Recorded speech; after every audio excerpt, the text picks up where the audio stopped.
They left a dead puppy at a campout, but a stray cat did the unthinkable. Just a stray dog. Who cares? One of them slurred, his voice thick with cheap beer and indifference as they clambered into their dusty pickup. Callous laughter echoed off the tall pines as their truck rumbled away, leaving the tiny, still body behind in the rapidly falling darkness. Silence descended upon the abandoned Blackwood campsite, broken only by the rustle of unseen things in the undergrowth. But as the last sliver of moon peeked through the clouds, a pair of luminous golden eyes, like polished amber, emerged from the dense thicket near the lake.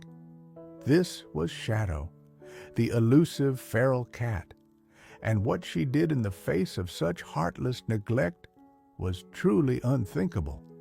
To find out how this solitary creature performed an act of incredible compassion, make sure you subscribe to our channel, hit that like button, and listen to the full, astonishing story. The sound clawed its way into Mia's sleep, a raw, serrated edge against the deep velvet silence of the Oregon night. It wasn't the hoot of an owl, nor the distant bark of a coyote. This was something else, something that vibrated with an urgency that prickled her skin and tightened her chest. She lay still in her sleeping bag, the nylon cool against her cheek, her 10-year-old heart thumping a frantic rhythm against her ribs. Moonlight, filtered through the dense canopy of Blackwood forest, cast a pale, ghostly glow on the canvas of the tent she shared with her father. Meow! Yow! The cry came again, sharper this time, laced with a despair that seemed too profound for an animal. It wasn't a simple feline complaint about hunger or a territorial dispute. This was a lament, a desperate summons that sliced through the cold pre-dawn air of late May. Mia sat up, her breath fogging in the chill. Her father, John, mumbled in his sleep beside her, a low rumble that usually comforted her but now seemed an ocean away. The sound was closer than she'd first thought, just outside, near the dying embers of their campfire. She had to know. Fumbling for the zipper, the metallic rasp sounded deafeningly loud. She winced, glancing at her father, but he only shifted, his breathing deepening, holding her breath. Mia slipped out of the tent. The cold hit her instantly, seeping through her oversized hoodie and pajama pants. Dew-laden grass soaked her bare feet, and the air smelled of pine, damp earth, and the faintest, lingering scent of wood smoke. The moon, a silver disk caught in the jagged teeth of the surrounding pines, illuminated a scene that would forever be etched into her memory. By the blackened stones of the fire pit, a creature was a smudge of darker gray against the gloom. As she crept closer, her small flashlight trembling in her hand, the beam picked out its form, a cat. Gaunt and wiry, its fur the color of ash and shadow, it was crouched low, its body a tight coil of something Mia couldn't name. Then the flashlight beam slid further, illuminating what lay before the cat. Mia's breath hitched, a small, still form, fur the color of wet sand, matted and dark, tiny, unmoving, a puppy. No, not just a puppy, a dead puppy. Its eyes were closed, its fragile body limp, and a dreadful stillness clung to it. The cat, this wild spectral thing, wasn't attacking it. It wasn't trying to eat it. It was grieving. The feline lifted its head and unleashed another of those soul-shattering cries, a sound that seemed to tear from its very essence. Then it did something that made Mia's blood run cold. It nudged the lifeless puppy with its head, a gentle, almost tender gesture, before curling its own thin body around the small, cold corpse, as if trying to impart warmth that was no longer needed, or perhaps sought. The flashlight beam quivered, reflecting in the cat's wide, luminous golden eyes, eyes that stared directly at Mia, filled not with fear, but with an unnerving, desperate plea. The Blackwood Forest State Park was meant to be an escape for Mia and her father, John Larson. It was their annual tradition, a week snatched away from the muted palette of city life in Portland, Oregon, a chance to trade concrete for conifers and deadlines for the lazy drift of days governed by sunlight and birdsong. John, a landscape architect with a poet's appreciation for nature and a pragmatist's approach to most other things, believed these trips were essential for Mia's soul, and perhaps his own. This year, late May 2025, promised clear skies and cool nights, perfect for hiking and campfire stories. Mia, at 10, was a quiet observer, a collector of feathers, interestingly shaped stones, and animal facts. Her empathy was a raw, sometimes overwhelming force, especially when it came to creatures in distress. She'd once tried to nurse a fallen sparrow with a broken wing for 3 days, crying inconsolably when it inevitably died. Her room was a testament to her love, with more pictures of animals than of pop stars or friends. Their campsite was idyllic, nestled in a clearing by the serene, obsidian expanse of Blackwood Lake. They'd arrived the previous afternoon, setting up their tent, unrolling sleeping bags, and gathering firewood. The air had been alive with the scent of pine and the cheerful cacophony of their preparations. Later, they'd roasted marshmallows, John's deep voice weaving tales of forest spirits and constellations, Mia's laughter echoing into the growing darkness. She'd fallen asleep feeling safe, cocooned in the love of her father and the ancient embrace of the woods. The previous occupants of this particular campsite, however, had left more than just a few scuff marks on the earth. John had grumbled as he'd collected discarded beer cans and plastic wrappers, his brow furrowed with disapproval. "Some people have no respect," he'd muttered, stuffing the refuse into a trash bag. Mia had noticed a faint, unpleasant odor near the edge of the parking spur, a lingering scent of neglect, but hadn't thought much of it then. She'd seen the remnants of a larger, more raucous gathering, an extra fire pit, hastily abandoned, and flattened patches of grass where multiple tents had clearly been pitched. Now, standing barefoot in the pre-dawn chill, the flashlight shaking in her hand, the memory of that neglect took on a horrifying new dimension. The dead puppy, the grieving cat, the pieces clicked into place with a sickening finality.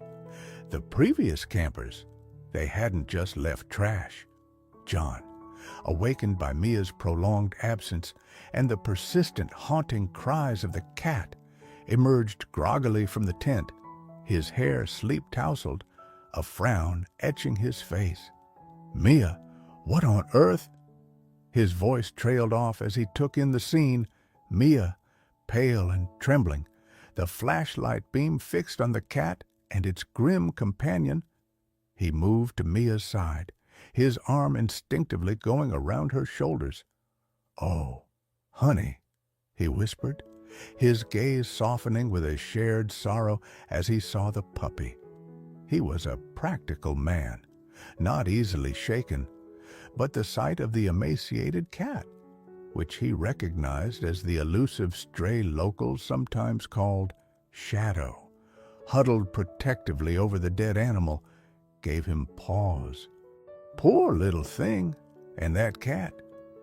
Shadow looked up at John, then back at Mia, its golden eyes wide and intense. It let out another cry, but this one was different, shorter, sharper, and it was followed by a distinct movement. The cat shifted, its head turning towards a dense patch of ferns and salal bushes just beyond the fire pit, near the edge of the tree line. It meowed again, a quick, urgent sound, and then looked pointedly back at Mia. "What is it?" "Shadow," Mia whispered, her voice hoarse. She'd heard the whispers about the feral cat, a phantom of the forest, rarely seen, never approached. Yet here it was, inches away, its gaze compelling, driven by an instinct she couldn't explain, by the sheer force of the cat's strange insistence. Mia slowly moved her flashlight beam towards the bushes. The light cut through the pre-dawn gloom, dancing over the damp leaves. For a moment, she saw nothing but tangled undergrowth. Then, a flicker of movement. A tiny whimper, so faint it was almost lost beneath the sigh of the wind in the pines. Mia's heart leaped. "Dad, there!" She scrambled forward, pushing aside the wet fronds. And there, nestled in a shallow depression at the base of a large fern, was another puppy. It was a mirror image of the first, small, with the same sandy brown fur, but this one was alive. Its tiny body quivered violently, its eyes barely slitted open, and it let out another pitiful mewl. It was impossibly small, cold, and utterly defenseless. The truth crashed down on Mia with the force of a physical blow. Shadow hadn't just been mourning the dead puppy. The cat's desperate cries, its strange vigil. It had been trying to tell them, it had been calling for help. For this one, this tiny flickering spark of life. "Oh, my God," John breathed, kneeling beside Mia, his usual composure momentarily shattered. He reached out a gentle hand, his fingers brushing the puppy's trembling fur. "It's alive.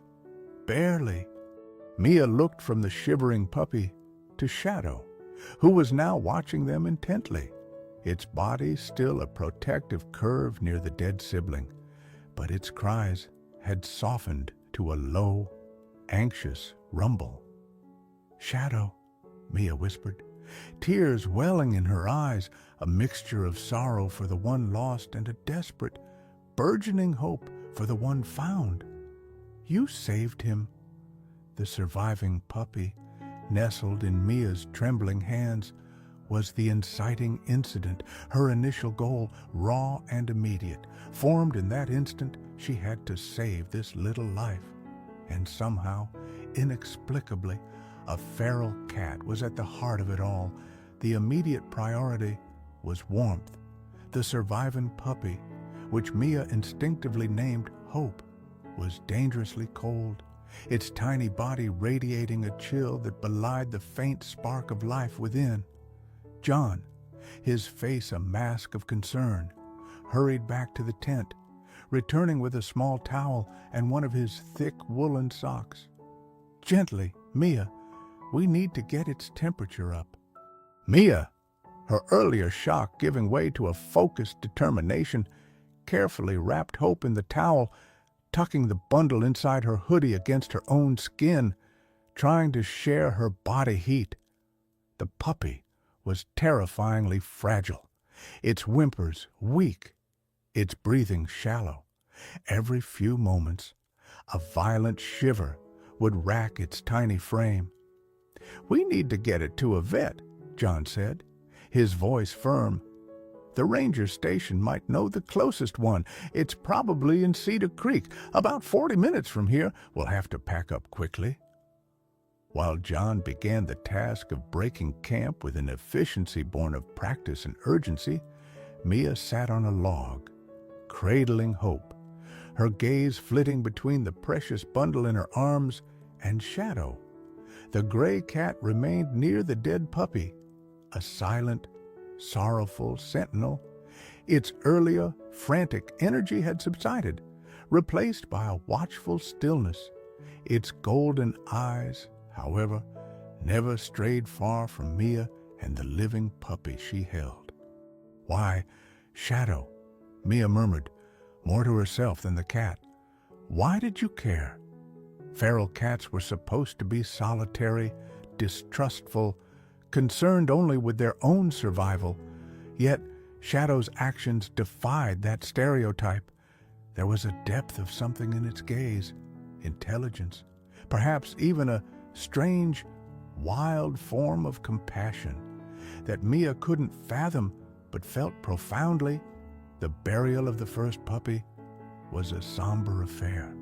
John found a small, sun-dappled spot beneath an old-growth cedar, and with their collapsible camp shovel, he dug a shallow grave. Mia, with tears streaming down her face, gently placed the small, still body, now wrapped in a spare handkerchief, into the earth. Shadow watched from a distance, its form blending with the mottled sunlight and shade, its silence more eloquent than any words. When John had covered the grave, placing a small, smooth river stone on top as a marker, Shadow approached, sniffed the disturbed earth, and then sat for a long moment before melting back into the undergrowth. It was as if it, too, needed that closure. The drive to Cedar Creek was tense. Hope remained worryingly listless. Despite Mia's efforts to keep it warm and comfortable, John called ahead to the only veterinary clinic in the small town. Explaining the situation, Dr. Ramirez, the vet, agreed to see them immediately. Cedar Creek Veterinary Clinic was a small, unassuming building, but inside it was a haven of quiet efficiency and gentle care. Dr. Ramirez, a woman with kind eyes and capable hands, took hope from Mia with a reassuring smile. "Let's see what we have here. Little one." The examination was painstaking. Hope was severely dehydrated, hypothermic, and malnourished. Likely less than a week old, Dr. Ramirez estimated, abandoned by the sounds of it. And lucky, very, very lucky that cat of yours, well, that the cat found her. She corrected herself, as if unsure how to categorize Shadow's role.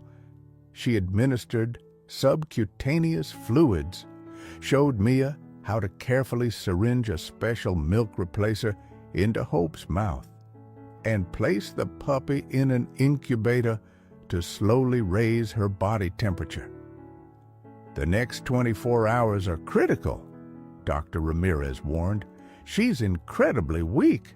The fact that she was exposed for so long, it's a miracle she's alive at all." She then asked more about Shadow, intrigued by John's account of the cat's behavior. "It's unusual, certainly. Perhaps a female who lost her own litter recently, or just a particularly empathetic individual. Animals can surprise us." They decided to stay in a motel in Cedar Creek for the night, unwilling to risk the drive back to Portland with Hope in such a precarious state, and reluctant to return to the now emotionally charged campsite. John called his office, rearranging his schedule, his initial frustration at the disrupted vacation entirely replaced by a quiet determination to see this through. Mia, meanwhile, couldn't shake the image of Shadow. While Hope fought for her life in the sterile warmth of the incubator, Shadow was out there, alone in the vast forest. A new, equally urgent need began to take root in Mia's heart. Shadow needed help too. The cat was painfully thin, its fur dull. It had risked exposure, perhaps even danger, to draw attention to the puppies. That evening, after a tiny, hopeful sign, Hope had taken a few drops of milk replacer without regurgitating. Mia voiced her thoughts to her father. "Dad, what about Shadow? We can't just leave her." John sighed, running a hand through his hair. "Mia, honey, Shadow's a wild animal, a feral cat. They're survivors, but they're not pets. Trying to catch her, to tame her, that might be crueler than letting her be." "But she helped Hope," Mia insisted, her lower lip trembling. She was so sad about the other puppy, and she looked right at me, Dad, like she knew. "I know it seemed that way, sweetheart, and what she did was incredible," John said gently. "But it's a big leap from that to bringing her home. She might not want to come. We don't even know if we could get near her again." The complication was clear. Saving Hope was one thing. Rescuing a feral cat that had shown an inexplicable moment of connection was an entirely different, far more challenging prospect.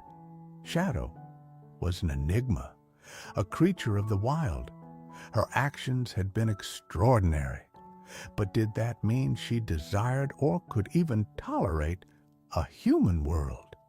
The next morning, Hope was marginally stronger. Dr. Ramirez was cautiously optimistic. "She's a fighter," she said, smiling at Mia. "Keep up the feedings every 2 hours. Keep her warm." Before heading back towards Portland, John, moved by Mia's quiet persistence and his own lingering awe at Shadow's behavior, agreed to make one more stop at the Blackwood campsite. "We'll just see," he said, managing Mia's expectations. "We can leave some food, but no heroics. Mia, if she doesn't want to be found, we respect that." They drove back into Blackwood, the familiar scent of pine now tinged with a strange mix of sorrow and anticipation. The campsite was just as they'd left it, quiet and empty. The small stone on the puppy's grave a poignant reminder. Mia's heart sank. There was no sign of Shadow. "She's probably moved on," John said softly, placing a comforting hand on Mia's shoulder. Mia nodded, trying to hide her disappointment. She understood, but as she turned to leave, a flicker of gray caught her eye. There, at the very edge of the clearing, half hidden by a curtain of ferns, sat Shadow. The cat was watching them, its golden eyes unwavering. It made no move to approach, no sound. It just watched. Mia's breath caught. She took a tentative step forward. Shadow didn't bolt. Another step. The cat remained, a statue carved from smoke and moonlight. The distance between them felt vast, a chasm between two worlds. The unspoken question hung heavy in the air.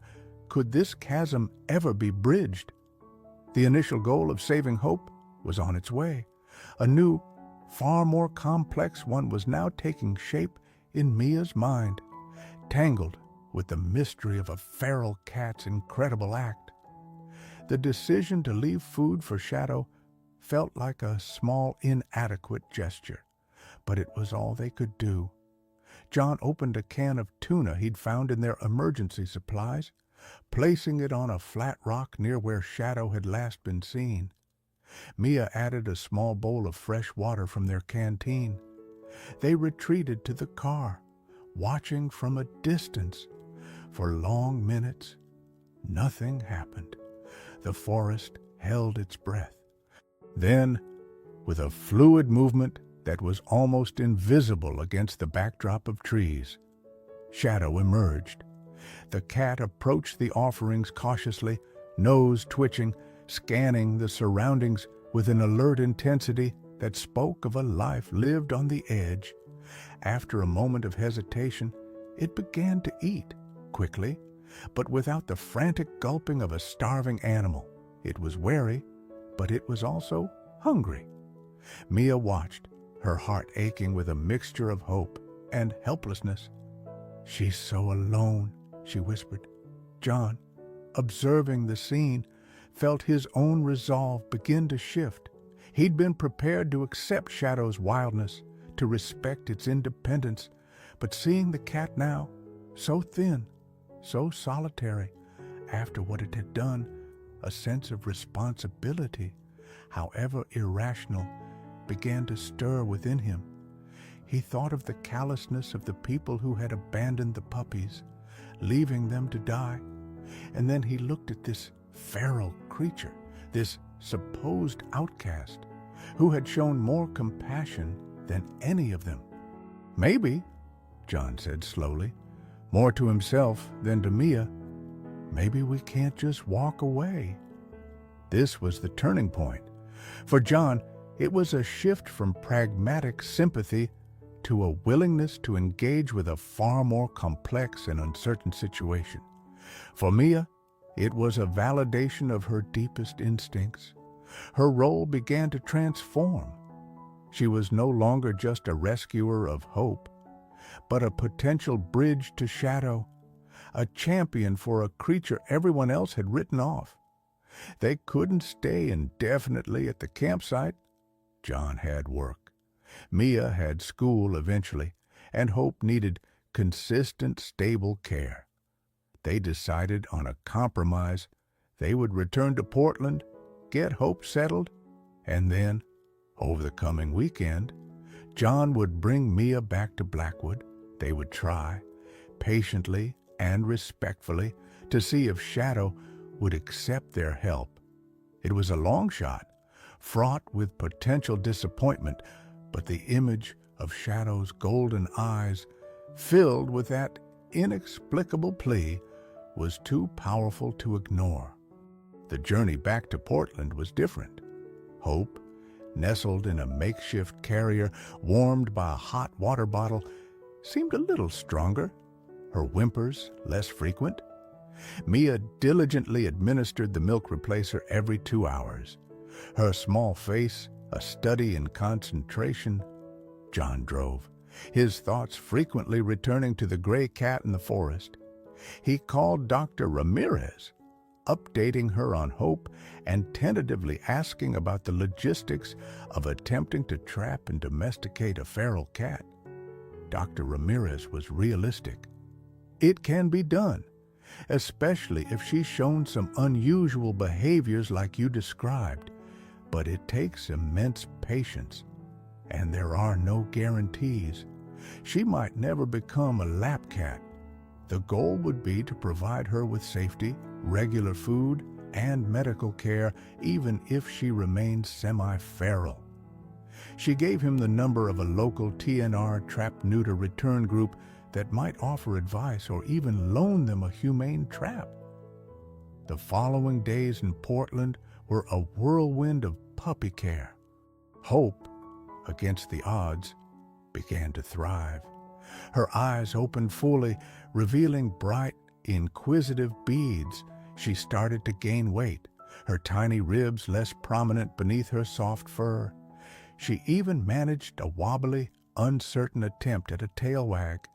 Each small milestone was a victory, celebrated quietly by Mia and John. But for Mia, Shadow was a constant presence in her thoughts. She drew pictures of the gray cat, its luminous eyes staring out from the page. She read everything she could find online about feral cats, about their behavior, their needs, their capacity for connection. She learned about slow blinking, about avoiding direct eye contact, about the importance of routine and a calm demeanor. The point of no return came subtly, not as a dramatic event, but as a deepening conviction. It was the realization that their lives were now intertwined with this wild creature. To abandon the attempt to help Shadow would feel like a betrayal, not just of the cat, but of the profound, almost sacred moment they had witnessed at the campsite. They had seen something extraordinary, an act of interspecies empathy that defied easy explanation. They couldn't unsee it. They couldn't simply return to their old lives As if it hadn't happened, John, contacting the TNR group, found himself speaking to a woman named Sarah, whose voice was filled with a weary but unwavering dedication. She listened to his story about Shadow with keen interest. "It's rare," she admitted, "for a feral to show that kind of extended, focused behavior towards another species in distress, especially in front of humans. Most would be long gone. This Shadow, she sounds special." Sarah offered practical advice, emphasizing the need for patience above all else. She suggested they start by simply spending time near where Shadow was seen, talking gently, leaving food, and letting the cat get used to their presence before even considering a trap. The decision was made they would go back, not just for a brief visit, but with a plan. However tentative, they would try to earn Shadow's trust. It felt like an immense gamble, a journey into the unknown. But the alternative, leaving Shadow to her solitary, precarious existence after what she had done, was no longer an option. The little dead puppy by the fire pit, and the impossible cat that had mourned it while saving its sibling, had changed everything. Their return to Blackwood the following Saturday felt different. The late spring air was warmer, the forest more alive with the chorus of birds and buzzing insects. Hope, now a small, wriggling bundle of energy, stayed behind in Portland, cared for by a trusted neighbor. This trip was solely about Shadow.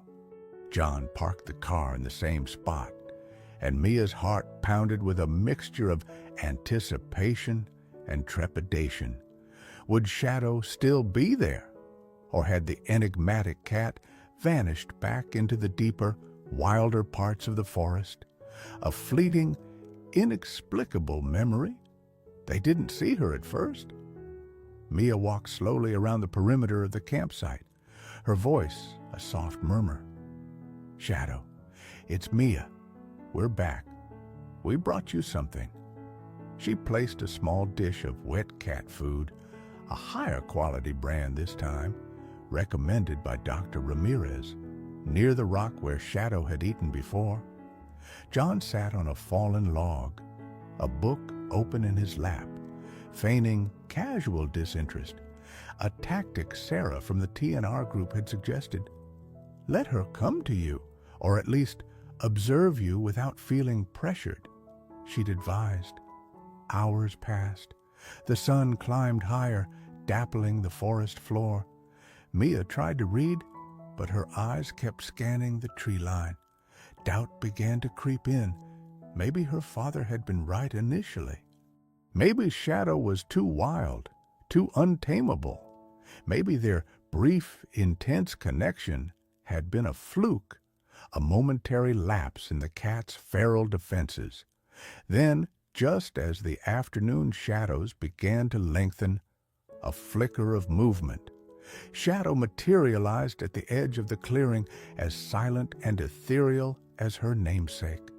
She was thinner than Mia remembered, her gray fur clinging to her sharp bones, her golden eyes, wary but intelligent, fixed on them. "Hey, Shadow," Mia whispered, her voice barely audible. She didn't move, didn't even turn her head fully, just kept her gaze soft, directed slightly away from the cat. She remembered Sarah's advice about slow blinking, a sign of trust in the feline world. Mia blinked slowly, deliberately. Shadow watched, unmoving, for what felt like an eternity. Then, almost imperceptibly, her ears, which had been swiveling nervously, relaxed slightly. She took a tentative step forward, then another. Her progress towards the food dish was agonizingly slow, each movement fraught with caution. She ate, but her eyes darted constantly between the food and the two humans. This became their pattern for the next 2 days. They would arrive in the morning, leave food and fresh water, and then sit quietly, talking softly to each other or reading, allowing Shadow to approach on her own terms. Each day, Shadow came a little closer. She would sometimes sit for extended periods, watching them from a safe distance, her gaze thoughtful, almost analytical. Mia continued her slow blinks, her gentle murmurs. She never tried to touch the cat, never made any sudden moves. The complications were numerous. Other campers occasionally passed by, their presence sending Shadow bolting back into the woods, sometimes not reappearing for hours. One evening, a pair of raccoons, bold and aggressive, raided the food dish before Shadow could get to it, leaving Mia close to tears with frustration. The weather, too, was unpredictable. A sudden thunderstorm rolled in on their second afternoon, the downpour torrential, forcing Mia and John to retreat to their car. Mia fretted endlessly about Shadow, alone and exposed in the storm. John, despite his initial reservations, found himself increasingly invested. He saw the quiet determination in his daughter, the profound empathy that drove her, and he admired it. He also felt a growing respect for Shadow. There was a dignity about the feral cat, a resilience that was captivating. He started bringing his camera, taking photos from a distance when Shadow seemed relaxed, capturing the wild beauty of the creature that had so unexpectedly touched their lives.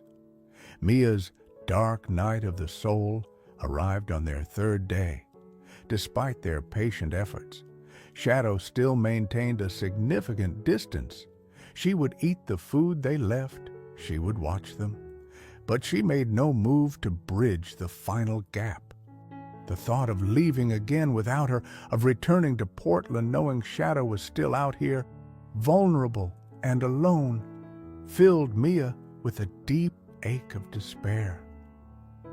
"Maybe she doesn't want us, Dad," Mia said, her voice thick with unshed tears as they prepared to leave that evening. They had to return to Portland for John's work week. "Maybe we're just bothering her." John put his arm around her. "I don't think we're bothering her, sweetie. She keeps coming back. That's something. But you're right. We can't force her. We have to respect her choice, whatever it is." His words were meant to be comforting, but they felt like an admission of defeat. As they packed up their car, a profound sadness settled over Mia. She looked towards the darkening woods, half expecting to see Shadow's golden eyes gleaming in the twilight. But there was nothing, only the rustle of leaves and the deepening silence. Had they failed? Was this the end of their strange, fragile connection? Just as John started the engine, Mia gasped, "Dad, look!" Shadow was there, standing at the edge of the parking spur, closer than she had ever been before. She wasn't looking at the food dish or at the spot where they usually sat. She was looking directly at the car, at them. And then the cat did something truly astonishing. She took a few hesitant steps towards the car, stopped, and let out a soft, almost questioning meow. It wasn't the cry of distress they'd heard before, nor the silent observation. This was different. It felt like an invitation, or perhaps a surrender. Mia's heart leaped into her throat. John switched off the engine, his eyes wide with disbelief. The TNR group had loaned them a humane trap, a large wire cage designed to safely capture feral cats. It was in the trunk, a last resort they hadn't yet dared to use, fearing it would shatter any trust they'd built. But now, looking at Shadow, at the vulnerability in her stance, the faint hope in her hesitant call. Mia knew this was their chance. The final preparations for the climax were not about elaborate plans, but about responding to this fragile, unspoken offer from a creature who had already given them so much.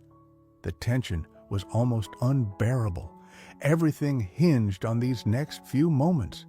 The air in the clearing grew heavy, charged with an unspoken significance. Mia held her breath, her gaze locked on Shadow. The cat hadn't moved, its delicate paws planted firmly on the gravel, its golden eyes fixed on the car. The soft, questioning meow still seemed to hang in the air. John exchanged a look with Mia. No words were needed. He slowly, carefully opened his car door, making no sudden movements. Shadow tensed, her ears flicking, but she didn't bolt. Mia, mirroring her father, opened her door with equal caution. "It's okay, Shadow," Mia whispered, her voice trembling slightly despite her efforts to keep it calm and soothing. "It's okay." The humane trap was their biggest gamble. Sarah from the TNR group had warned them that for some ferals, the sight of a trap was enough to send them disappearing for good. But Shadow's behavior now was so uncharacteristic, so direct, that it felt like they had to try. John retrieved the trap from the trunk. It was a simple wire cage with a trip plate. He baited it with a generous portion of the pungent, fishy cat food Shadow seemed to favor, placing the open trap on the ground a few feet from where the cat stood. He propped the door open. Then he and Mia slowly backed away, retreating towards the far side of the car, giving Shadow space. The waiting was agonizing. Minutes stretched into an eternity. Shadow watched the trap, then looked at Mia, then back at the trap. Mia could almost see the internal conflict in the cat's posture, the ingrained caution warring with, what, curiosity, hunger, or perhaps a nascent flicker of trust. A light breeze rustled the leaves, the only sound in the otherwise silent forest. The sun was beginning to dip below the tree line, painting the sky in hues of orange and purple. Time was running out. Then Shadow moved, not away, but towards the trap. She approached it with infinite slowness, her body low to the ground, nose twitching. She circled it once, sniffing at the wire mesh. Mia's heart hammered against her ribs. "Please, Shadow, please." The cat paused at the entrance, peering inside at the food. For a moment, Mia was sure she would turn away, but then, with a sudden, decisive movement, Shadow stepped inside. She took a bite of the food, another. As she reached further in for the main portion, her paw brushed the trip plate. Click, thwump. The door snapped shut. Shadow whirled, a blur of gray fur, and for a terrifying second, Mia thought the cat would go into a frenzy, injuring herself against the wire. John instinctively moved forward, but Mia put a hand on his arm. "Wait, Dad." Shadow didn't panic. She tested the door with her nose, then sat down, surprisingly calm, and looked directly at Mia. Her golden eyes were wide, perhaps a little fearful, but there was no aggression, no wild thrashing. It was as if, on some level, she understood, or perhaps she was simply too weary to fight anymore. Mia approached the trap slowly, her heart overflowing with a complex mix of triumph, relief, and a profound tenderness. She knelt down, her face close to the wire. "Oh, Shadow," she whispered, tears finally spilling over, tracing warm paths down her cold cheeks. "You're safe now. You're safe." Shadow blinked slowly at her, a long, deliberate blink, and in that moment, Mia knew they had done the right thing. The central question, could they reach this wild, grieving, heroic cat, had been answered. Yes. The journey back to Portland with Shadow secured in the trap was a quiet one. The cat remained calm, occasionally looking out at the passing world, occasionally meeting Mia's gaze through the wire. Mia sat beside the trap, murmuring reassurances, telling Shadow about hope, about the warm bed and the good food that awaited her. The first few days in their home were an adjustment for everyone. Dr. Ramirez gave Shadow a thorough checkup. The cat was underweight and had a few minor parasites, but was otherwise healthy. She was estimated to be around 2 years old. As per the TNR group's advice, they set Shadow up in a quiet spare room, her safe space, complete with food, water, a litter box, and a soft bed inside an open carrier. For the first 2 days, Shadow barely moved from the carrier, her eyes huge and watchful. Mia was infinitely patient. She would sit in the room for hours, reading aloud in a soft voice, never trying to force interaction. She left tasty treats, and slowly, Shadow began to emerge, first just to eat when Mia wasn't looking, then, gradually, to explore the room while Mia was present, always keeping a wary distance. The introduction to Hope was handled with extreme care. Hope, now a boisterous, clumsy puppy, was initially terrified of the silent, watchful cat. Shadow, in turn, seemed unsure what to make of this small, yipping creature that bore little resemblance to the fragile, near-lifeless bundle she had protected in the forest. But slowly, miraculously, a bond began to form. Perhaps it was a lingering scent memory, or perhaps it was Mia's gentle encouragement. One afternoon, Mia found Hope asleep near Shadow's carrier, and Shadow was outside it, not tense, but simply observing the puppy with a soft, almost curious expression. Weeks later, they found Shadow and Hope curled up together on a sunbeam-warmed rug. Hope nestled against Shadow's thin side, Shadow purring, a deep, rumbling sound of contentment Mia had never thought she'd hear. Shadow never became a typical lap cat. She retained a certain wildness, a dignified reserve. She tolerated John, but it was Mia she truly bonded with. She would follow Mia from room to room, sit quietly while Mia did her homework, and sometimes, in the quiet of the evening, she would leap onto Mia's bed and knead her paws on the blanket, her golden eyes blinking slowly in unmistakable affection. The story of Shadow and Hope, of the feral cat who mourned a dead puppy and saved its sibling, became a quiet legend in their neighborhood, and for Dr. Ramirez, a favorite tale of animal inexplicability. John often looked at Mia, now a little older, a little more serious, but with an empathy that had only deepened, and felt a profound sense of gratitude. Shadow hadn't just saved Hope. She had brought something immeasurably precious into their lives, a daily reminder of the unexpected courage and compassion that could be found in the most unlikely of creatures.